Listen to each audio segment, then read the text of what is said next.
Assalamualaikum warahmatullahi wabarakatuh. Saya Retno Wulan, PIAUD kelas E semester 4, NPM 18110703.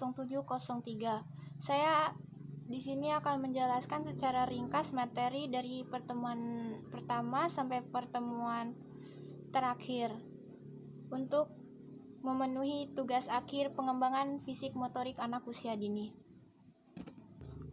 Baiklah, yang pertama saya akan menjelaskan tentang pengetahuan umum dan hakikat metodologi perkembangan fisik. Pengertian umum dan hakikat.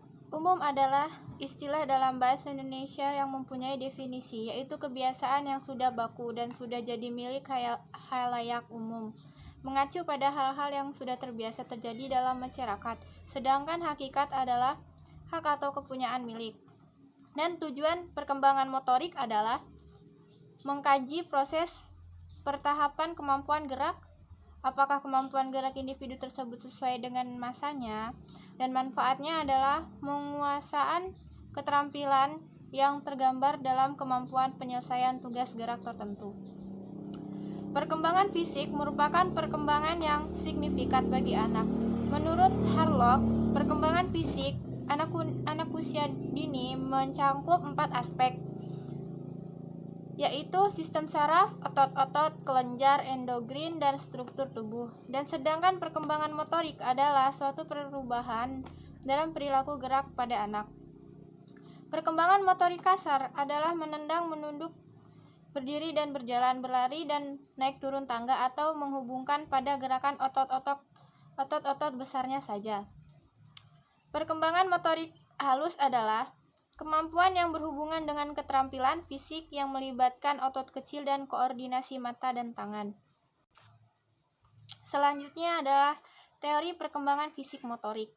Teori menurut Elizabeth B. Harlock menyatakan bahwa perkembangan motorik adalah suatu proses keemasan atau gerak yang langsung melibatkan otot-otot sebagai pusat gerak. Dan sedangkan menurut teori Islam, pembentukan manusia adalah merupakan kebesaran Allah Subhanahu wa Ta'ala yang tidak ada duanya, mulai dari proses pembentukan hingga proses melahirkan, dan dari proses melahirkan dan dari proses perkembangan dan pertumbuhan hingga proses kematian. Terus tahap-tahap perkembangan dan motorik anak usia dini adalah perkembangan gerak, perkembangan koordinasi mata dan tangan, dan refleks. Baiklah, selanjutnya ada perkembangan fisik motorik untuk anak usia dini. Pada umur 5 tahun pertama adalah masa pesatnya perkembangan motorik anak. Motorik adalah semua gerakan yang mungkin dapat disebut sebagai perkembangan dari unsur kematangan dan pengendalian gerak tubuh.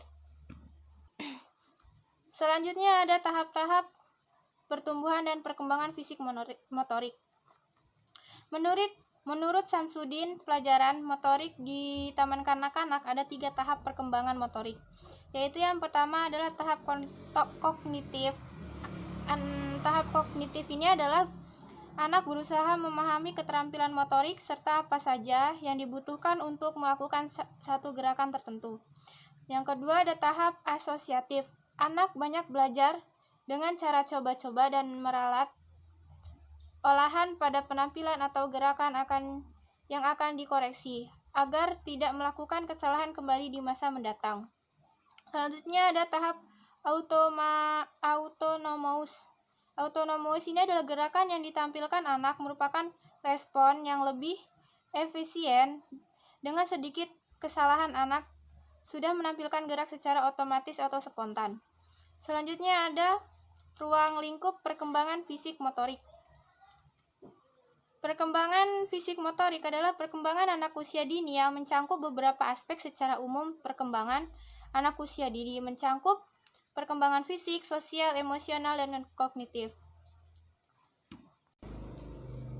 Lingkup perkembangan motorik kasar adalah gerakan, di sini ada gerakan lokomotor, adalah gerakan atau tindakan dengan memindahkan tubuh dari satu tempat ke tempat lainnya. Dan contohnya kayak berjalan, berlari.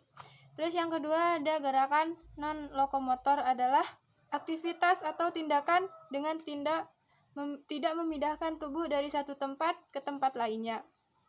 Selanjutnya ada gerakan manipulatif.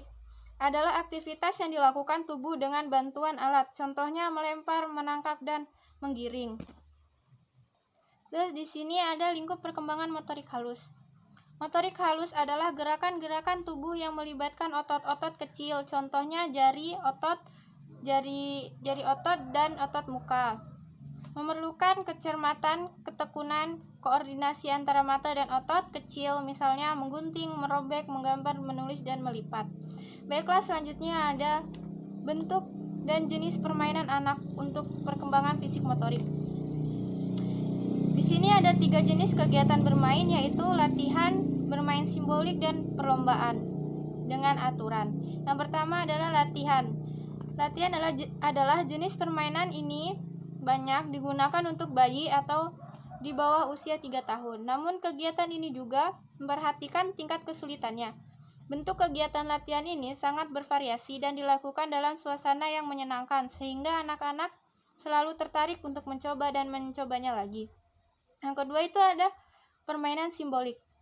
Permainan simbolik ini banyak dilakukan saat anak berusia 2-7 tahun, yang terbagi dalam 2 tahap, yaitu bermain pura-pura atau untuk usia 2-4 tahun, dan bermain drama.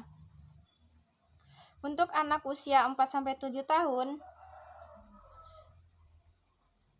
baiklah, selanjutnya di sini ada perlombaan. Jenis permainan perlombaan biasanya dilakukan saat anak berusia 7-12 tahun, namun juga dapat dilakukan oleh anak TK. Jika perlombaan dilakukan untuk anak TK, maka ada rambu-rambu yang harus ditetapkan, yaitu mengenalkan perlombaan tersebut dan memilih beragam perlombaan, memilih perlombaan yang bergembira. Baiklah, selanjutnya ada perkembangan fisik motorik melalui permainan kreatif. Bermain merupakan sarana bagi anak untuk mengungkapkan kreativitasnya. Melalui bermain, anak-anak dapat menganalisis berbagai situasi atau benda-benda dan mencoba menemukan cara baru untuk menatanya kembali. Dan guru memegang peran penting dalam proses kreativitas anak ini. Pada saat bermain, guru diharapkan mempunyai kepekaan yang tinggi untuk tidak membuat anak-anak tersebut ngambek di tengah proses kreativitas mereka. Dan di sini juga ada beberapa kiat yang dapat digunakan guru untuk memotivasi proses kreatif bagi anak, yaitu guru perlu menanggapi dan menghargai setiap pertanyaan anak, meskipun pertanyaan tersebut aneh, unik, dan tidak lazim.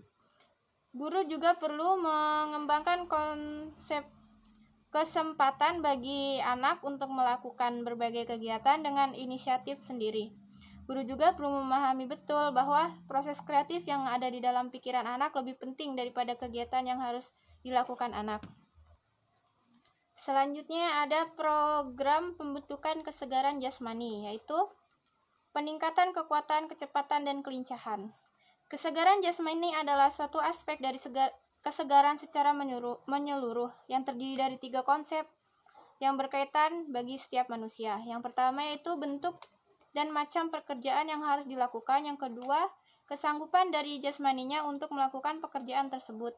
Yang ketiga, hubungan secara timbal balik antara kesegaran jasmani dan keseluruhan pribadinya. Baiklah, program pembentukan kesehatan jasmani ini meliputi latihan kekuatan. Latihan kekuatan adalah kemampuan otot untuk melakukan kontraksi guna membangkitkan ketegangan terhadap suatu tekanan. Dan yang kedua adalah latihan kecepatan, kemampuan untuk melakukan gerak-gerak yang sejenis secara berturut-turut dalam waktu yang sesingkat-singkat, atau kemampuan yang menempuh suatu jarak yang sangat cepat. Yang ketiga ada latihan kelincahan, adalah kemampuan untuk mengubah arah dan posisi tubuh dengan cepat dan tepat pada waktu sedangkan bergerak tanpa kehilangan seimbangan dan kesadaran akan posisi tubuhnya. Peningkatan kelentukan dan keseimbangan. Latihan kelentukan adalah suatu bentuk latihan untuk memberikan kemungkinan pada persendian agar dapat bergerak seluas-luasnya, dengan tujuan untuk menghilangkan atau mengurangi kekuatan pada tubuh, menambah elastisitas pada jaringan otot, dan mengurangi ketegangan yang berlainan pada otot. Latihan keseimbangan. Latihan keseimbangan adalah kemampuan untuk mempertahankan keseimbangan tubuh ketika ditempatkan di berbagai posisi. Unsur-unsur kesegaran jasmani yaitu meliputi kekuatan, daya tahan, daya otot, kecepatan, daya lentur, kelincahan, koordinasi, keseimbangan, kecepatan, dan reaksi. Strategi mengajarkan kesegaran jasmani adalah dalam mengajarkan dan melatih gerak-gerakan yang berguna untuk membentuk unsur-unsur kesegaran jasmani. Guru perlu memperhatikan faktor usia dan perkembangan anak usia dini. Guru perlu menciptakan permainan yang bervariasi agar siswa dapat meningkatkan kesegaran jasmani sambil bermain. Terima kasih. Cukup sekian penjelasan dari saya. Wassalamualaikum warahmatullahi wabarakatuh.